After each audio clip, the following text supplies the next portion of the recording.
Hello and welcome to episode 23 of the Best You, a coaching podcast. It's Gary here again, and as always I'd like to take this opportunity to thank you very much for tuning in, and I hope that you're doing great and continuing to invest in whatever growth work you have invested in to continue to make progress and get yourself closer to the best you. It's been a wee while since we had an opportunity to chat, and that's because me and my beautiful baby boy Leo took some time out and went over to Invermere in British Columbia for a holiday, and we spent some time by the lake. We had some lovely meals. We went golfing. Well, that's a bit of a stretch. I was on a golf course with some golf bats, and that's about as close to golfing as I got. Oh, it was rough, folks. It was rough, I can tell you.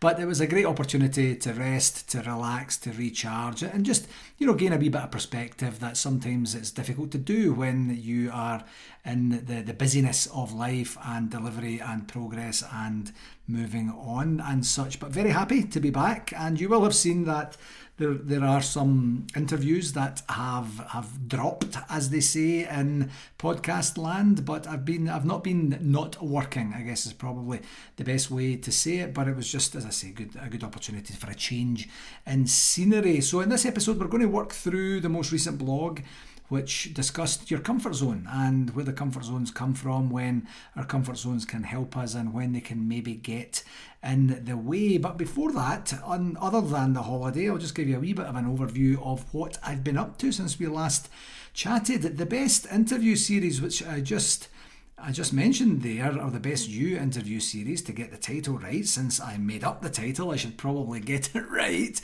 Is in full flow now, isn't it? It kind of started quick. I recall saying, I'm going to try and get on this. I might start to do this. Let's see if it's a thing that I want to do. And then, bam, I've got a bunch of interviews up there. I have a bunch in the hopper. I have a bunch lined up, and it's been absolutely incredible. I've absolutely loved it. One thing being a solopreneur is that I don't have the same type and style of opportunities to dialogue with people in a professional setting as I used to have before, and now I get that through these interesting conversations with interesting people, and I don't have to work too hard to get people to come on the show, which is very flattering and is absolutely brilliant. I don't refuse anyone, quite honestly. I get the opportunity to chat with different people, to talk about just different things, get their story out there, get an understanding of their messaging, dive deeper into their messaging, and just, as I say, have an interesting conversation. If you haven't checked any of those out,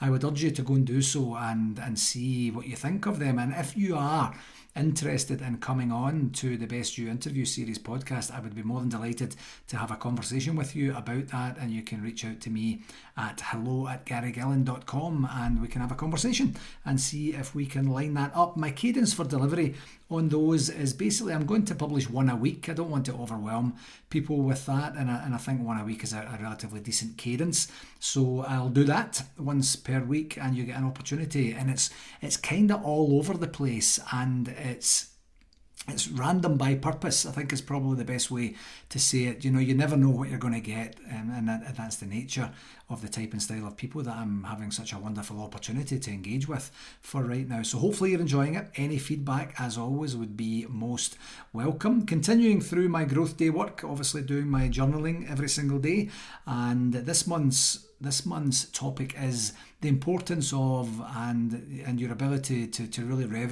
leverage, I should say, that's easy for me to say, your peer network. And basically upgrading your peer network, I think, is the main topic and theme, and just basically looking at your network. Is it serving you? Is it helping you? If not, why not? What are you going to do about that? And then on the mastermind front, I'm still trying to work out the technology platform. I've kind of given up on that and went old school and going a bit manual on things, but continuing through the training, which has been absolutely incredible at the same time.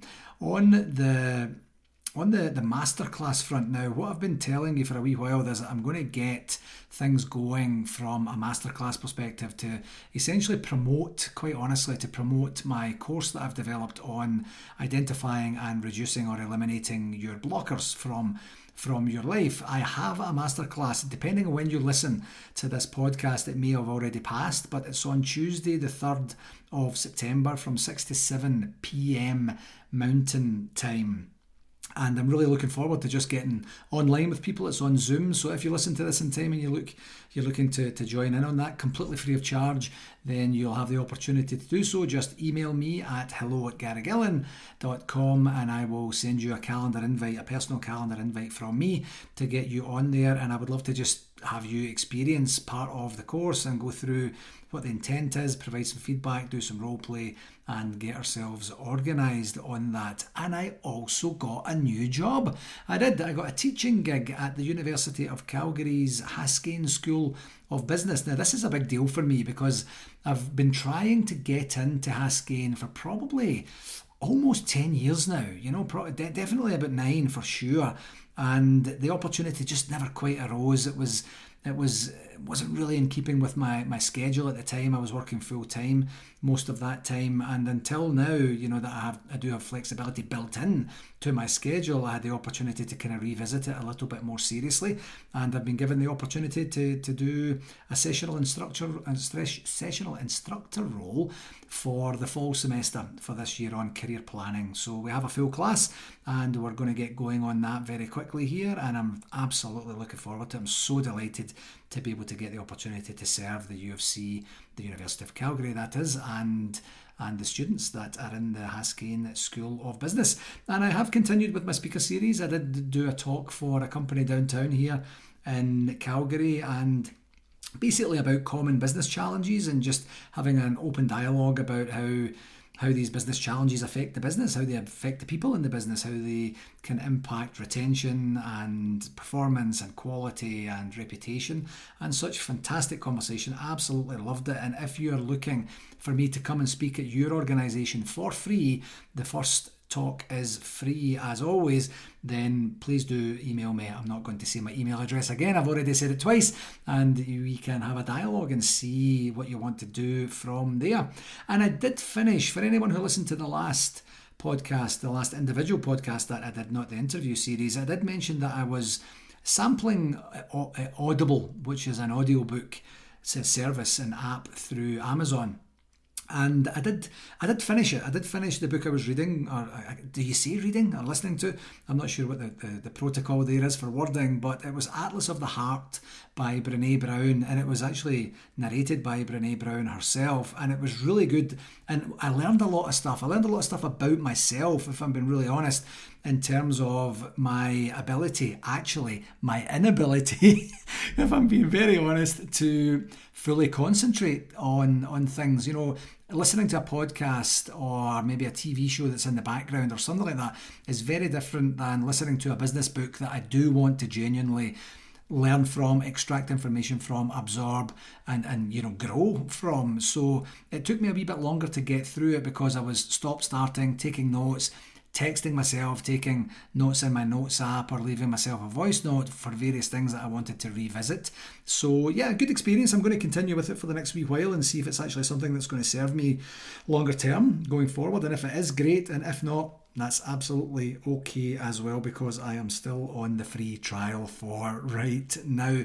On the social media front, I've been continuing for my presence on LinkedIn and Facebook with my Business Day, Monday to Friday posts. That's the Monday Mindset, the Tuesday Truth, the Wednesday Wisdom, the Thursday Thanks, and the Friday Findings. And these are essentially, if you haven't tuned into those yet, please do. They're literally me coaching you for 2 minutes each day on a topic that comes up that I think is going to be pertinent for that particular day, for that particular time, under those particular topics that I had described there. And it's essentially free coaching from me, and I've been doing it for quite some time and getting traction on it, and hopefully adding value to people and giving people an opportunity to do a bit of self-reflection and, more importantly, do some work to give themselves the best opportunity to grow and be closer to the best you.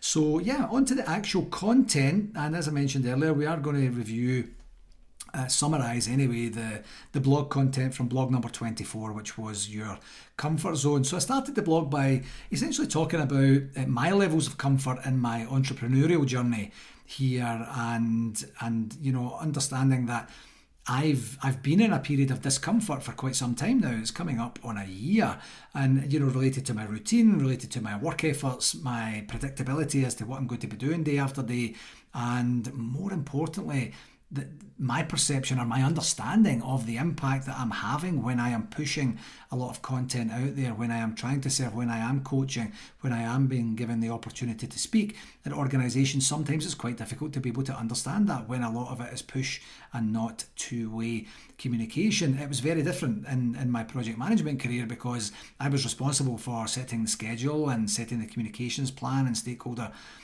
management plans and such, and then the feedback was always quite immediate. If we weren't doing a good job on the project, I got told about it, and I got told about it quickly, folks, but it was fantastic. I never once ever balked at feedback, because it was intended well. I always took it with good intent, and my biggest fear on any project is that people would be quiet and there would be silence, and silence is typically not golden, folks, and you can write that one down, because if people go to silence, there is usually a lot more words that are not being said, which would be helpful for meaningful change and course correction. So I had a lot of that in my project management career, and it's just different, so it's uncomfortable, and that doesn't mean it's completely debilitating or it's very negative or in some way it's completely holding me back. It's just different, so that's kind of where I'm at, and it's been quite the journey thus far. I have to get used to this and see what that looks like as I go forward, and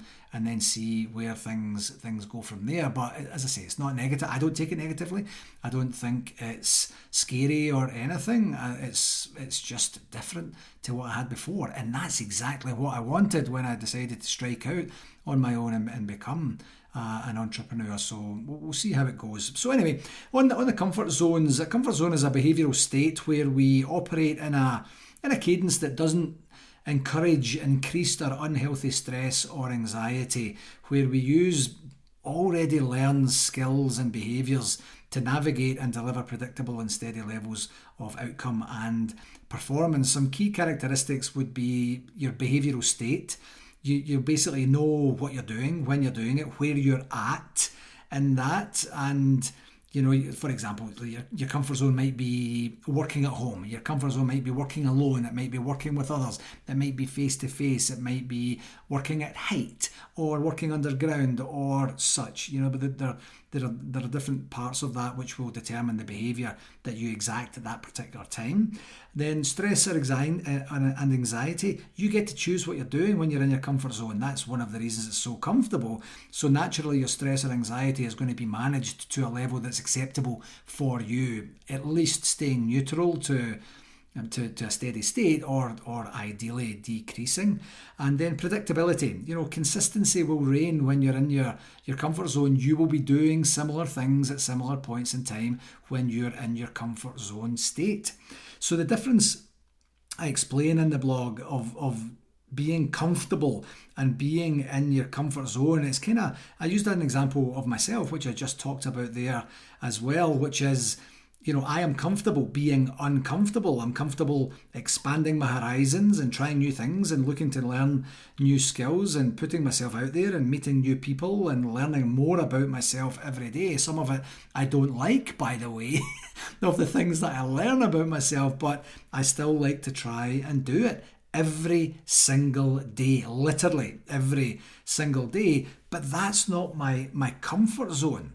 My comfort zone is kind of when I'm in the house, I'm on my own, things are nice and quiet, I've got a good TV show on, or I'm listening to a book, and I'm just kind of unplugging and relaxing, completely relaxing, very intentionally, completely relaxing to essentially recharge my batteries and kind of flush anything out of my head that has to go. So those are different things for me. So comfort in the things that I am doing, which is essentially pushing myself, pushing my boundaries, pushing my barriers, and then my comfort zone of unwinding, unplugging, completely, detoxing and giving myself the best opportunity to recharge and get back on the saddle as quickly as I can. So hopefully that explains it a wee bit for you there. So what's the purpose of your comfort zone? What purpose does it actually serve? Well, it gives you psychological safety. It's going to give you a mental buffer that minimises exposure to any things that would be stressful or fearful or in some way negative for you in your life. And then that allows you to feel more secure, more emotionally balanced, more comfortable, and it also provides efficiency because you're dealing with things that are familiar. You're in more of an automatic kind of time zone and instinctive delivery cadence. So that then becomes, it becomes more efficient because you've done it before and you're doing it right now, and you'll do it again. And it's probably not too taxing at the same time. Now, some people's comfort zones could be, for example, running, an ultra marathon or such. That I would imagine that's somewhat in the minority and not kind of commonplace. But my assumption is that your comfort zone is kind of, it's not absolutely pushing yourself to the limit. It's doing something you've done before numerous times to give yourself the best opportunity to reap the benefits from what it is you're actually doing. And then a byproduct of that is confidence, because if you're safe and efficient in knowing what you can and can't expect from the behaviours that you are or are not engaging in, that breeds confidence because it's going to lead to increased peace of mind, because you know what's going to happen unless something wacky goes on and something kind of flies out the blue and kind of smacks you on the side of the head. You're going to just understand who you are, what you can expect, and then you will most likely get the results from that. So where does it come from? It comes from routine. We all have routines, and the more exposure and experience we have in our routines, the more comfort is going to be generated from continuing to perform those routines. They come from our past experiences, which is essentially your life journey to this point, and it always has an influence on what it is you're doing right now. So embrace that, use that, understand that, be deliberate and intentional with those, using the experiences and the learnings, more importantly, from those experiences as you move forward to set yourself up for success and, in this case, comfort, of course. And then there's influences from your environmental factors. Our surroundings are important, but environmental factors are not just physical factors. Yes, they are physical factors, but not just physical factors. They will also be psychological and emotional, cultural and whatnot. So have a think about what your environment looks like in its entirety, holistically, in your life in general, and then you'll be able to start to understand the influence of these environmental factors on your comfort zone. Sometimes there will be certain environmental factors that exist that are very uncomfortable, that completely take you away from your comfort zone, and by the same token there will be some that are absolutely comfortable and they keep you in and secure within your comfort zone too.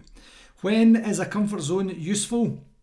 In managing your stress, you get respite from any stressors, as I explained earlier in the descriptor there, is that you're at least going to stay stress and anxiety neutral, but ideally and more commonly you are going to experience reductions in stress and anxiety. So that respite is going to give you an opportunity to breathe better, to relax more, to give yourself reflection opportunities and such like that you might not have in the moment when the stressors truly do exist. It will give you skills mastery, because if you continue to do something repeatedly and in a predictable way, the chances are you're going to increase your skills. It's going to become such commonplace, so routine for you that you could almost do it in your sleep, to coin that phrase, and you will naturally just get better at doing whatever it is you do in your comfort zone over time. And then mental recovery, I kind of alluded to that there a little bit there. I mean, life is demanding, so having a break or visiting your comfort zone on an appropriate cadence that serves you is absolutely going to help you recharge. It's absolutely going to help you recover. It's going to help you learn a little bit more about yourself and give yourself that best opportunity to, I mentioned earlier, flush my brain, to flush your brain and get rid of the stuff that doesn't need to be there and concentrate on the things that do need to be there. The key here, folks, is awareness. You absolutely need awareness to make sure that you're consciously choosing when you do and don't visit your comfort zone.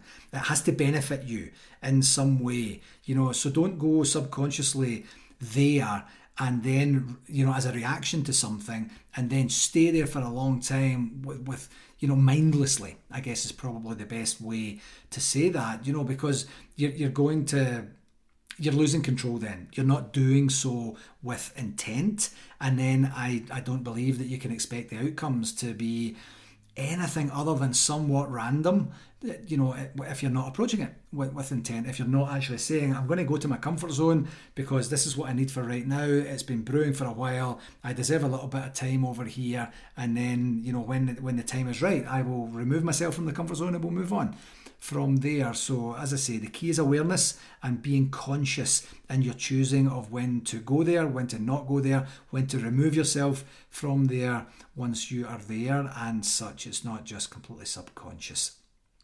When the comfort zone can start to be harmful to yourself, like everything in life, you can genuinely definitely have too much of a good thing. So if you're in your comfort zone permanently, that's a really good opportunity to sit down and think to yourself, why is that the case? What has happened to get myself into this spot where I am permanently or almost permanently in my comfort zone? And you'll have information from that if you have an honest conversation with yourself and look at the information that's being presented to you. But you're going to stagnate. Now, a certain saying that I hear quite a lot in the growth industry that I'm in, the self-growth and self-education industry that is if you're not growing, you're dying. And it sounds a bit dramatic, and I'm still not 100% sure how I feel about that, to be honest, but it's true. If you're not looking to incrementally get better every single day, what are you doing then? You're stagnating. You're at least staying the same, or you're regressing. And I think if you're listening to this podcast, you're not really interested in either of those things. You would miss out on opportunities if you're not going to put yourself in a position where opportunities are going to come your way and then you have an opportunity to accept the opportunity or not. You're going to continue to live the life that you fashioned for yourself to this point. If you don't put yourself in that position, you're not going to be able to reap any benefits from any opportunities, and you're going to see other people do that. And then you're going to have a feeling about how other people are getting ahead and you are not. So consider that when you're utilizing your comfort zone strategy.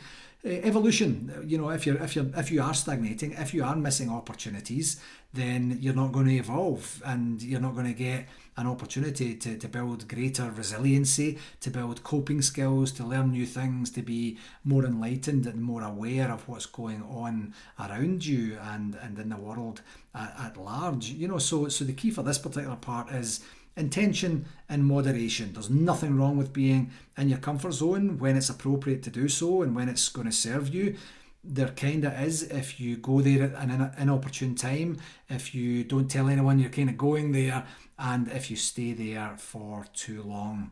So how do you use it to serve you? Just consider how you can extract every single bit of goodness from your comfort zone when you're there, so that you're maximizing the energy and effort that you've expended when you are there. And then consider, when you're in your comfort zone, it doesn't have to always be the same. Consider some incremental challenges to yourself, small manageable chunks of effort or endeavour that will gradually get you to push yourself, to get better. Even when you're in your comfort zone, just taking on these bite-sized bits and pieces to give yourself that opportunity to say, while I'm actually in my comfort zone and reaping the benefits from my comfort zone, I'm also doing that with a little bit of a mind on challenging myself and giving myself that opportunity to come out the other side as a better version of myself, because I've intentionally worked on things. And reflection, I mention reflection in almost every single conversation I have, folks, and you probably know that if you're a regular listener. This is for life. It's not just for understanding your comfort zones. If you build reflection time in, if you properly reflect in a meaningful way, and I say meaningful way, it has to be meaningful for you. You will know and understand the best cadence for you to reflect. Then you're in a better position to be able to understand what your comfort zone is doing, how it's serving you, and what maybe has to happen in order to make sure it serves you better in the future.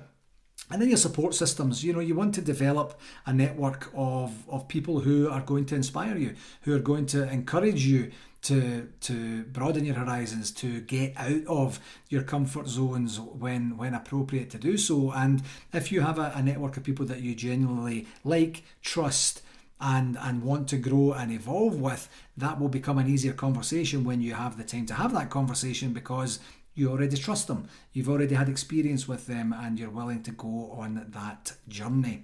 I finished off the blog by my usual Coach Gaz challenge, and I asked you to answer to yourself the following questions. What is your comfort zone?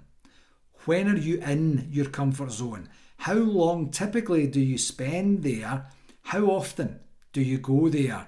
And how does it serve you? What results are you actually getting from being in your comfort zone? Is it completely mindless, where you go in it, come back out it, and then continue with little thought? Or is it more intentional, where you're actually trying to gauge, measure, and reflect upon the experience you had and how it benefited you or not in some way? Those are the questions you should be asking yourself. And once you've answered those questions, consider what it would look like if you made just a wee tweak or adjustment here or there, and then gauge the results from there. If you haven't gauged the results to this point, that's absolutely fine, no problem. That's why you're listening to this podcast, because you're going to take action at the end of this, and that's the point of the Coach Gaz Challenge. So ask yourself those questions. What is your comfort zone? When are you in it? How long do you spend there? How often? How does it serve you? And then make a tweak, and then measure the results, and then let me know how it goes. You can always reach me at my email address. You can go onto my website and reach me through there as well. Okie dokie, my friends. Thank you very, very much. As always, as I say, this is another episode of the Best You, a Coaching podcast, and I do hope it was a valuable use of your time, and that you will continue to join me for more as we move forward. If you did find it valuable, please do share it with someone else and start to spread the word as we continue to build our community of like-minded people across the globe. And if you did enjoy it, please pop onto your podcast app, if it's where you listen, and leave a rating and or a comment or testimonial. We call this social proof. The more ratings I get, the more exposure I get, the more opportunity I get to widen the reach, and the more people I get to serve, and hopefully the more positive impact that we get to have across there. So I would really, really like, it takes seconds on certainly on the Apple Podcast app, it takes seconds to do that. So I would assume it's the same on Spotify and other bits and pieces. So yeah, do that. Please do that, and let me know if you have any problems with that. I can help walk